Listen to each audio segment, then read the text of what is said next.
It's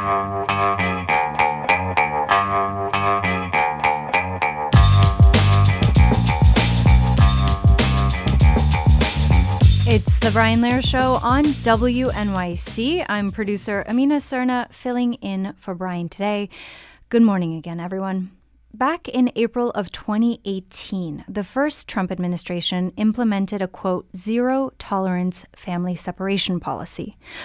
Over the next 6 weeks, nearly 2,000 minors were separated from their families at the U.S.-Mexico border in the Trump administration's effort to deter migration. Those numbers, according to the advocacy group, the National Immigration Forum. Public outcry resulted in a formal reversal of the policy by June, shifting the Trump administration's policy toward family detention instead. Within the first days of Trump's second term, our next guest writes that his administration launched a series of executive actions that, in effect, directed immigration enforcement against kids. Thousands of immigrant children have been detained so far, and many have suffered from medical neglect. Joining us now to discuss her latest reporting is Sarah Stillman, staff writer at The New Yorker and the director of the investigative reporting lab at Yale. Her latest is titled The Return of Family Detention. Sarah, welcome to WNYC. Thank you so much for having me. You write about how the harm to children is particularly clear in the Trump administration's, quote, revival and expansion of family detention. And that's very clear at the Dilley Immigration Processing Center in Texas. For listeners who aren't familiar with that center, can you tell us more about what's happening there? Absolutely. So it's our understanding that more than 5,000 children and their parents in this past year have been detained there.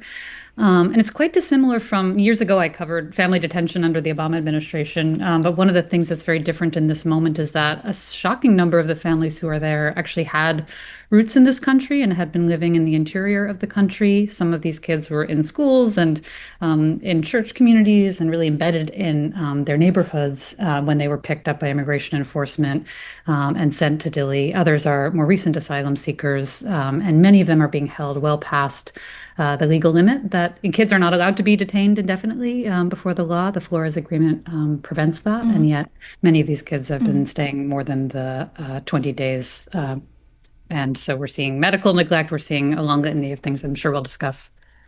Yeah, and I'll ask you about the Flores Agreement in particular and for some of the specific stories that you highlight in your reporting. But first, you mentioned the Obama administration, and you report that Dilley was actually opened in 2014 by the Obama administration. So can you tell us some of the history behind that family detention center in particular, and maybe as a way to get into family detention in the United States more broadly?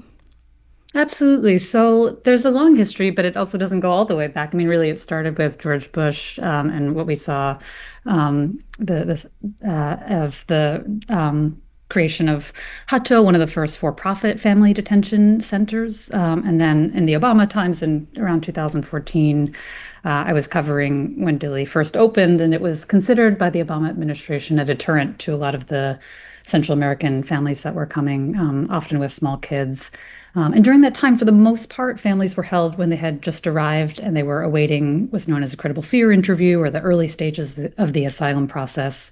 And then typically they were released. But what we've seen more recently is this vast expansion of the idea of mandatory detention for people who, many of whom were actually let into this country through all of the lawful processes, people who came here legally seeking asylum, and who many of whom were actually paroled in by the Biden administration and have since had that revoked and have been subjected to detention. And because your article is titled The Return of Family Detention, can you walk us through some of those shifting policies more broadly between maybe Trump 1.0 and Trump 2.0? Yeah, I mean, it's been really interesting talking to immigration attorneys. Like Laura Mukherjee was a tremendous source for me. She's a remarkable attorney at Columbia University, where she's represented families at Dilley for many, many years. So she's witnessed those differences both between past administrations, like as I mentioned under the Obama administration, she and her team and many other attorneys were able to actually do know your rights presentations at Dilley and alert the families to their rights. And those have essentially been shut down. So those aren't happening anymore. So even to get access to an attorney is so much harder than it was before. But she's even noted differences between the first Trump administration and this one. For instance, in the context of when kids were in serious medical distress in the past, she could often file essentially petitions to try to get those kids out, and those would be honored. And in the earlier days of the second Trump term, that was not the case. Oftentimes, kids in serious medical emergencies would have an attorney. If they were lucky enough to have an attorney at all, they would have an attorney filing on their behalf to try to get them out. And they would have to file once and then twice and then three times using testimony from doctors. And then they would have to file a habeas petition. And even then, sometimes kids weren't always getting out. That's changed somewhat recently. And that's partly to the credit of a lot of great reporting on this topic, congressional interest, and the public's interest. I think, for a lot of people, it's shocking to learn some of the stories of kids in serious medical neglect not getting out of a facility where there's also, as you can imagine, if you gather a lot of families densely in a place without access to the highest quality medical care, you're going to have a lot of viruses and other serious medical things, medical kind of epidemics. Yep. So that's what we've seen. And you open the story with that of 18-month-old Amalia and her family's time in Dilley. You write that the family, quote, took all the steps required by the Biden administration. Arriving at the southern border, they registered for an appointment with Customs and Border Protection. They waited for months in Mexico, during which time Amalia was born. Can you pick up the story from there? Absolutely. Yeah. So they're a really good example of what I was talking about earlier. This is a family that was paroled into the country under the Biden administration. They were asylum seekers who, as you mentioned, came here through all the legal pathways. They were living in El Paso, Texas. They'd found a playground for Amalia. They were members of a local church. And at one point, they were asked to come to an ICE check-in earlier than had been planned. The whole family was asked to be there, and they got arrested, including baby Amalia. And that was in December, this past December. They were all collectively put in a vehicle and taken to detention with other families with small kids. And that's when they wound up at Dilley ultimately. And as you mentioned, Amalia got quite sick. That started on January 1st. She got a high fever. Her mother took her to Dilley's medical clinic, and she felt often pretty dismissed. A lot of the families at Dilley told me they would have to wait for many hours just to get access to care. And you had to get medication for your child, which was quite limited. You often had to wait in line for 2 hours with your sick kid or your vomiting kid or your child with diarrhea, all these children just waiting outside, often in the cold or in the heat. And so Amalia, in her case, it got so extreme that at one point her blood oxygen was down in the 50s, which for those of you who are familiar with that concept, most people know it should be, in the 90s, ideally high 90s. And this was a child in such a bad state that I talked to a pediatrician who'd reviewed her medical records and said, she would have been at real risk of serious brain damage if she didn't get emergency help. So what was going on when she was hospitalized? What was her diagnosis? Wildly enough, she had, I believe, 5 diagnoses. So it turned out she had COVID, she had RSV, she had bronchitis, she had pneumonia, and an ear infection. So you can imagine the level of dismissal or neglect it would have taken for all of that to accumulate to the point that it did. But she wound up spending, I believe it was around 10 days of hospitalization that it was required to get her back into stability, at which point the family really thought and hoped she would be released, but that is not what happened. She was actually sent back to Dilley, where, as I mentioned, there was a lot of viral infections going around when she was in a very vulnerable medical state. Mm-hmm. Well, let's talk about what is going on at Dilley in terms of the sanitation.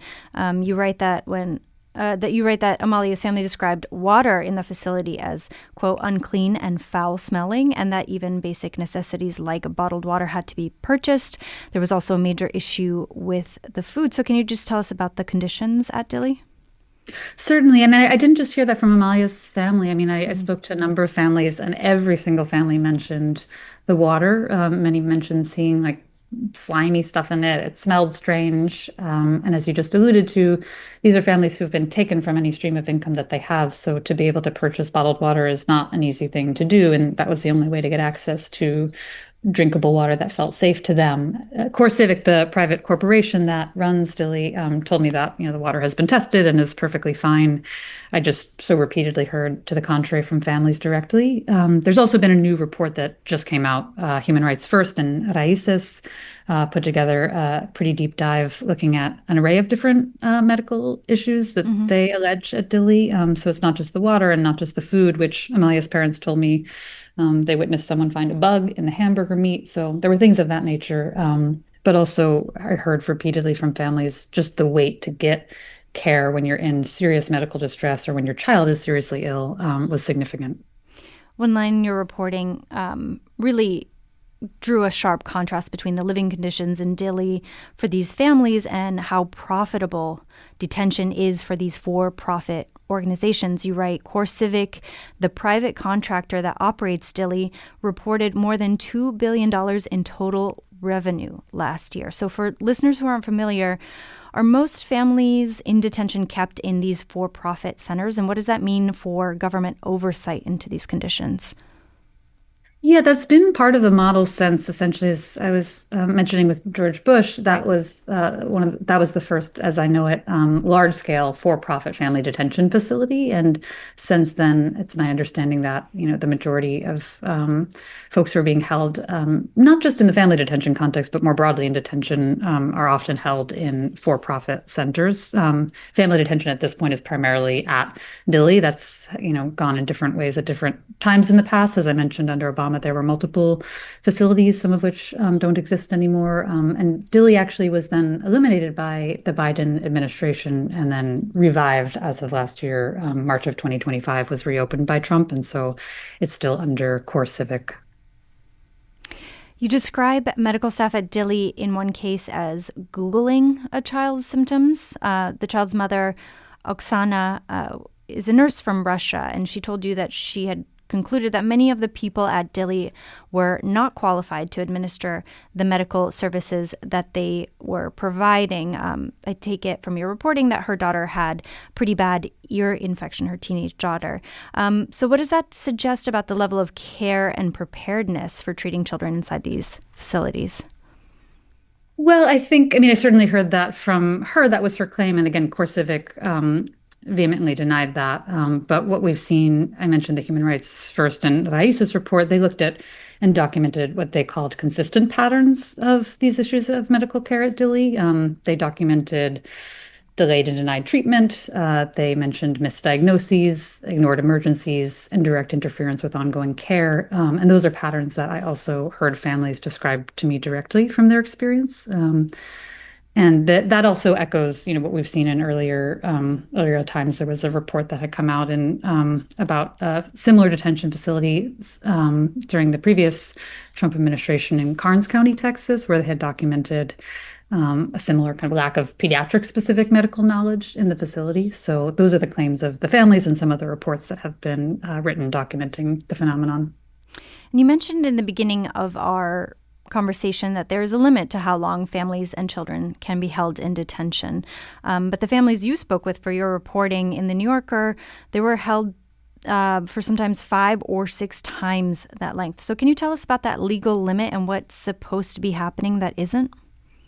Absolutely. So the legal limit I'm referring to is the Flores Agreement. So that's a 1997 longstanding legal settlement that governs a number of things about how children can be in detention, that they cannot be there indefinitely is one of the important mandates. And 20 days is the legally recognized amount of time after which they're supposed to find whatever the least restrictive care for a child is. So detention would not meet that bar. But nonetheless, I definitely spoke to families who had been there for quite some time. I'm thinking about the Russian family we were just discussing. They were there upwards of 4 months. I spoke to an Indian family, another really good example of a family who had been living here since 2022. They were living in Los Angeles. The kids were in school.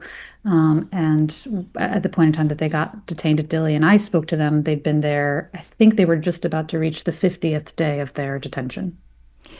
Listeners, if you're just joining us, I'm speaking with Sarah Stillman, staff writer at The New Yorker and the director of the investigative reporting lab at Yale. Her latest for The New Yorker is titled The Return of Family Detention.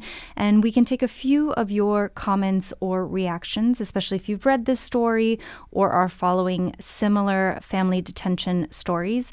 212-433-WNYC. That's 212-433-9692. You can also text that number. Sarah, you write that the center, Dilley in Texas, has both threatened family separations and enacted them. So can you give us an instance in where that threat was made and followed through with?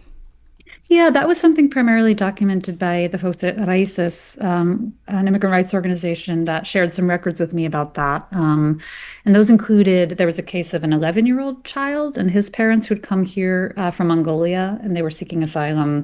They ultimately wound up at Dilley, and they never really believed they received an explanation for why they were shackled and sent then to adult detention, and the child was shipped to a federal shelter for unaccompanied kids. And that was an instance where they said that they were, and many families said that they were essentially told, if you won't agree to deportation, then you might be separated from your children or your child. And in that case, the family only got reunited when they were deported back to Mongolia. And then I also reviewed records in a case of a mother from China who was with her 10-year-old son. And in that case, it was very similar. She was essentially told, you have to get on a flight, and if you agree to be deported, you can stay with your son. Or if you insist to the contrary, which she did because she had very serious concerns about being deported to China and was trying to seek refuge here, she was told and then was separated from her child. She was told she would be, and then ultimately that's what happened. That kid was sent to a federal shelter in New York, and then she was sent onward to adult detention. They were at Dilley for a period of time, but essentially, as of the point in time when I published the piece, the two of them had actually remained separated.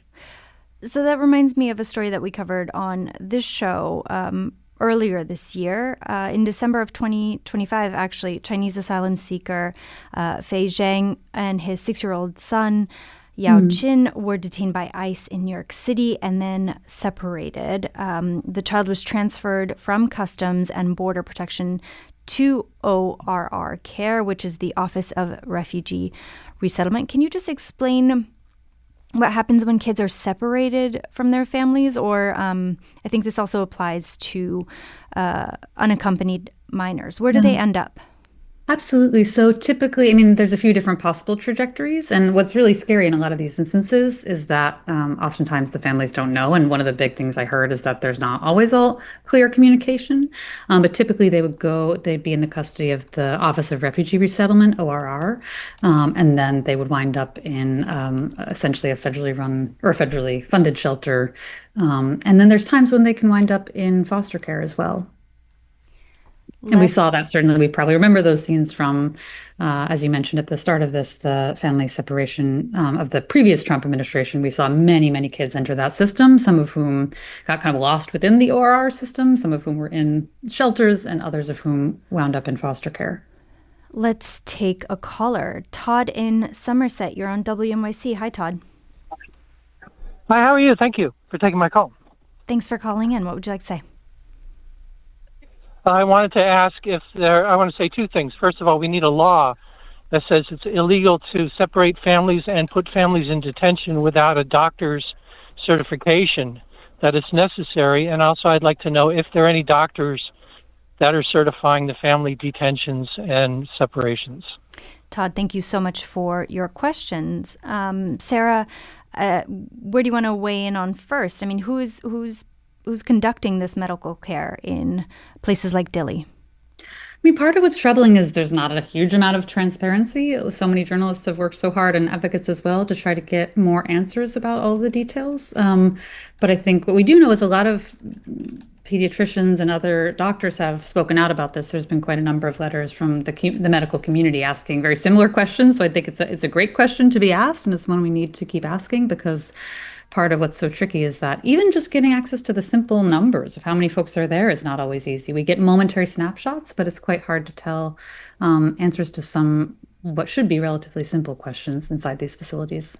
And that includes also more broadly in ICE custody and what we're seeing of medical neglect, incidents of where people have passed away in detention, and we still don't have answers. Getting several texts on this point. Anne-Marie in Glen Cove, I'll let you make it. Hi, Anne-Marie, you're on WNYC. Oh, hi. Hi, how are you? First-time caller, long-time listener.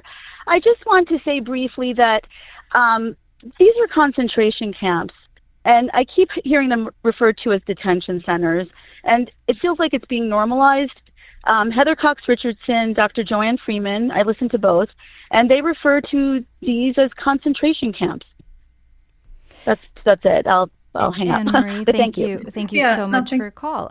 Sarah, go ahead. I mean, as somebody who's been covering. For saying that. Go ahead. Yeah, and I appreciate it. The title of the report that I've alluded to a few times by Human Rights First and Raices is A New Era of ICE Family Prisons. And I think a lot of folks have been making that intervention that while it's formally known as a detention facility or family detention center, previously the title was like residential center, that looking at it and understanding it as a prison. That's actually exactly what one of the Indian fathers I interviewed at Dilley said to me, is he said he feels like this is not what he thought it would be. It's a prison and your movements are restricted, and it's kind of exactly as he described it. I think there's a lot of attention meaningfully on what the right rhetoric should be now. Last question from a texter who writes, I'm so confused since this administration seeks to summarily deport every and any migrant. Why is there any long-term detention for anyone besides profit? Are they in special categories? Are they awaiting some due process? I thought Trump no longer regards due process as necessary. Can you ask your guest? That's a really interesting question. I mean, some of it is they can't just do away with the law altogether, right? I mean, it seems like there are processes. I did some reporting on an interesting manifestation of this question, which was about the return and vast expansion of this idea of third country removals. So this has been a really new area of experimentation for the Trump administration in a very secretive realm, where essentially they have held people some of whom had legal protections that can't just be done away with, which included in some cases a status called withholding of removal. So it's somewhat similar to asylum, but a little bit more restricted. And some people who got that status and weren't allowed to be returned to the countries where an immigration judge agreed they might be tortured or killed if they were sent back. What the Trump administration has done is essentially detain them as long as it takes to get them ready to be deported, in many cases put them in shackles, and then sent them to a third country. Like, for instance, I spoke to many people who, I got a call from a military detention camp in Ghana where a number of people who had those types of protections that I just described were deported. And then from Ghana, they were deported to the countries from which they had legal protections from being deported to. So it's kind of this very convoluted way that the Trump administration has figured out how to circumvent asylum protections, and detention has become just one step in that process. So third country removal is, I think, a big part of that puzzle. But more broadly, I think they're seeking to expand detention as long as it facilitates, I think, this larger goal of, as the caller alluded to, of a larger mass deportation. And we'll let that listener have the last question. Sarah Stillman is staff writer at The New Yorker. She's also the director of the investigative reporting lab at Yale. Her latest for the magazine is titled The Return of Family Detention. Very powerful reporting. Sarah, thank you so much for joining us today. Thank you so much for having me, and for all the families who've shared their stories as well.